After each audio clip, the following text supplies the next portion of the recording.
Weight loss journey కావచ్చు, fitness ఫ్రీక్‌గా అవ్వడం కోసం మీరు దాన్ని ఎలా వాళ్ళని ముందుకు తీసుకెళ్ళే ప్రయత్నం ఎవ్రీ వీక్ చేస్తుంటారు? మానిటర్ చేస్తూ ఉంటాను. ఏ విధంగా? ఎవ్రీ వీక్ మన హ్మ్. టీంతో హ్మ్. వర్కౌట్ ఎలా చేస్తున్నారు, ఏమైనా హ్మ్. డౌట్స్ ఉన్నాయా? సో వీళ్ళు కూడా ప్రొఫెషనల్ ట్రైనర్సే. వాళ్ళ డౌట్స్ అన్నీ కూడా ఎక్స్ప్లెయిన్ చేసి, సో బేస్డ్ ఆన్ వాళ్ళకి చేంజెస్ ఏమైనా కావాలి, సో దాన్ని బట్టి ఆ న్యూట్రిషన్లో కానీ ఇవన్నీ ప్రతి 15 డేస్కి న్యూట్రిషన్ చేంజ్ చేసుకొని, హ్మ్. అలా ఆ ప్రోగ్రెషన్స్ చెక్ చేసుకుంటూ మనం న్యూట్రిషన్ కానీ వర్కౌట్ని కానీ చేంజ్ చేసుకుంటూ వెళ్తూ ఉంటాం.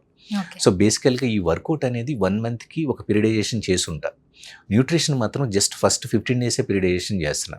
చేసి బేస్డ్ ఏంటంటే వాళ్ళకి ఇంకేదైనా డౌట్స్ ఉన్నాయి, లేదు ఫుడ్ అనేది ఒక ప్రతి మీలు ఆ 15 డేస్ తీసుకోవడం బోర్ కొడుతుంది. డే 1 నుంచి 15 డేస్ వరకు ఒక ప్రోగ్రామ్ న్యూట్రిషన్ ప్లాన్.